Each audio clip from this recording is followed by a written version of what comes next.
ओम नमः शिवाय। शिव महापुराण दूसरा खंड छठा अध्याय।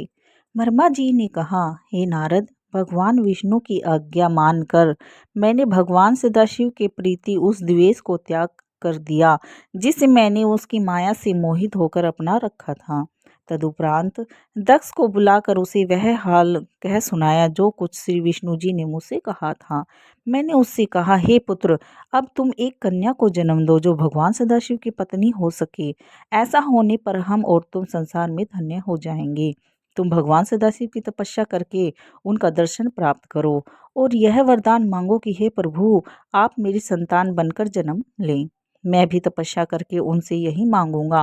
वे भगवान त्रिशूल पाणी आदि शक्ति संपन्न तथा सगुण निर्गुण दोनों रूप वाले हैं। उनकी महिमा का पार वेद भी नहीं कर पाए हैं।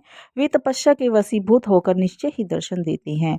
जब उनकी कृपा शिवजी ने मुझे उत्पन्न किया था, उस समय मेरी तथा विष्णु जी की प्रार्थना को सुनकर हमें यह वरदान दिया था कि वे स्वयं भी हर नामक अवतार ग्रहण करेंगे और हमारे संपूर्ण मनोरथों को पूरा करेंगे।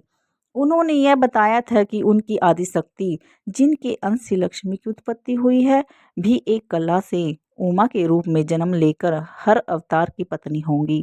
भगवान सदाशिव ने बताया कि हमारे स्वरूप की आदि शक्ति द्वारा ही हम संपूर्ण सृष्टि की उत्पत्ति होती है और वह आदि शक्ति समस्त संसार की माता हैं।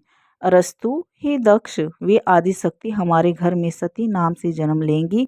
तुम मुझे तथा विष्णु को तो पत्नी सही देखते हो, परंतु भगवान सदाशिव के हर अवतार ने अब तक किसी स्त्री को स्वीकार नहीं किया है और न अब तक सती का अवतार ही हुआ है। अतः तुम ऐसा उपाय करो जिससे सती का अवतार हो। इस प्रकार समझाकर मैंने दक्ष को विदा किया। तदुपरांत घर जाकर संपूर्ण इंद्रियों को वशीभूत कर वेद के अनुसार तपस्या करने लगा। मैंने अपने मन में श्री जगदम्बा का ध्यान कर श्वास को मस्तक पर चढ़ा लिया और मन के वेग को जीत कर उनकी स्तुति की। तब मेरी उस तपस्या से प्रसन्न होकर जगदम्बा ने मुझे सेवक जानकर दर्शन दिया। अगर वीडियो अच्छी लगी हो तो लाइक करें, सब्सक्राइब करें। धन्यवाद।